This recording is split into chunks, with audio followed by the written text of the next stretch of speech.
அஸ்ஸலாமு அலைக்கும் சகோதர சகோதரிகளே. ஏஆர் ரஹ்மானிடம் அமெரிக்காவில் கேட்கப்பட்ட ஒரு கேள்வி.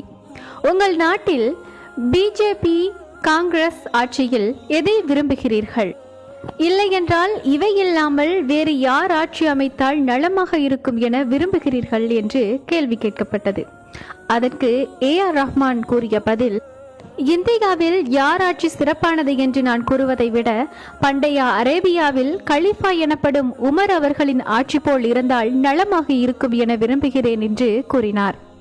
சுதந்திரத்தை எழுதி கொடுத்த பின் ஆங்கிலேய அதிகாரி காந்தி அவர்களிடம் சுதந்திர இந்தியாவின் ஆட்சி எவ்வாறு இருக்க ஆசைப்படுகிறீர்கள் என்று கேட்டபோது காந்தி அவர்கள் உடனே அளித்த பதில், அரேபிய தேசத்தில் ஜனாதிபதி உமர் என்பவரின் ஆட்சி போல் இருக்க விரும்புகிறேன் என்றார்.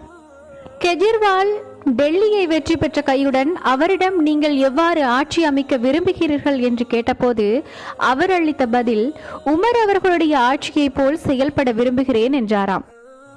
இதை படித்தவுடன் உங்களில் எழும் கேள்வி, யார் அந்த உமர்? உமர் வாழ்வில் நடந்த ஒரு சம்பவத்தை இங்கு சொல்கிறேன். அதன் பின் உங்கள் கருத்துக்களை தெரிவிக்கலாம். உமர் அவர்களின் ஆட்சி காலத்தில் பலஸ்தீன் யூதர்களிடமிருந்து வெற்றி பெற்று மீண்டும் இஸ்லாமியர் கைவசம் வந்துவிட்டது. அதன் ஜனாதிபதியாக உமர் அவர்களானார். தான் செல்லாமல் தன் படை வீரர்களை வைத்து மீட்டார். அப்பொழுதைய பலஸ்தீன வாசிகள் தங்களின் ஆட்சியாளர் உமர் அவர்களின் முகத்தை பார்க்க ஆசைப்பட்டு ஆர்வத்தில் கிளர்ச்சி செய்தனர். இதை அறிந்த உமர் அவர்கள் தனக்கு துணையாக ஆட்சியின் பணியாளர் ஒருவரை அழைத்து கொண்டு பலஸ்தீனம் புறப்பட்டு சென்றார். சவுதி அரேபிய தேசத்திலிருந்து தற்போதைய இஸ்ரேலுக்கு ஒரு ஒட்டகத்தில் உமர் அவர்களும் அவரின் வேலையாளில் ஒருவரையும் அழைத்து சென்றார் என்றால் எத்தனை நாட்கள் ஆகியிருக்கும்? உமர் அவர்கள் தான் செல்லும் வழியில் தன் பணியாளிடம் ஒரு குறிப்பிட்ட அளவை சொல்லி, அதாவது 2 கிலோமீட்டர் அளவுக்கு ஒட்டகத்தில் நான் அமர்வேன், பின் நீ 2 கிலோமீட்டர் அமர்ந்து வா என்று ஒப்பந்தம் செய்து கொண்டார்கள். உமர் அவர்களே ஒட்டகத்தில் முழுவதுமாக அமர்ந்து வந்தாலும் யாரும் கேள்வி கேட்க முடியாது. இருந்தும் சம உரிமையை பேணினார். அவ்வாறே மாறி மாறி சுழற்சி முறையில் பயணித்து பலஸ்தீன எல்லையை நெருங்கிவிட்டார்கள். பலஸ்தீன எல்லைக்குள் மக்கள் இரு வழியிலும் பெருங்கூட்டமாக காத்து நின்றார்கள். அவர்களை முஸ்லிம் தளபதி ஒருவர் கட்டுப்படுத்தி உமர் வரவை எதிர்நோக்கியிருந்தார்.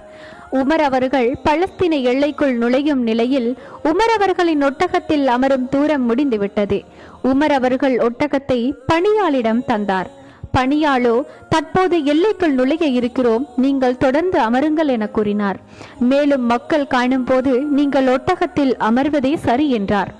ஆனால் உமர் அவர்களோ, நான் இங்கு ஒட்டகத்தில் மன்னனாக அமர்வதை விட நான் ஒப்பந்தத்தை மீறாத அடியானாக இறைவன் முன்னிற்க ஆசைப்படுகிறேன்.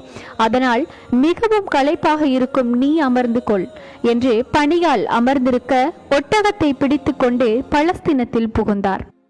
மக்கள் அனைவரும் பணியாளரை மன்னர் என நினைத்து ஒட்டகத்தில் இருப்பவரை பார்த்து மகிழ்ச்சி கொண்டார்கள். மக்கள் பணியாளரே மன்னன் என நினைக்க மற்றொரு காரணம், பணியாளின் சட்டையில் 3 கிளிசல்கள், ஒட்டகத்தை பிடித்து வந்த உமரின் அடையிலோ 16 கிளிசல்கள். அங்கே இருந்த மக்கள் யாரும் இதற்கு முன் உமர் அவர்களை பார்த்ததில்லை என்பதால் பணியாளை மன்னனாக உறுதியாக்கி பார்த்தார்கள்.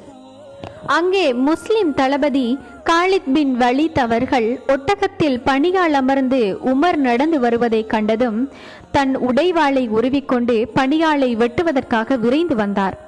அதை கண்ட உமர் காலித் அவர்களை தடுத்து, நீங்கள் வரம்பு மீற வேண்டாம், மேலும் ஒப்பந்தப்படியே அவர் அமர்ந்து வருகிறார் என கூறினார்.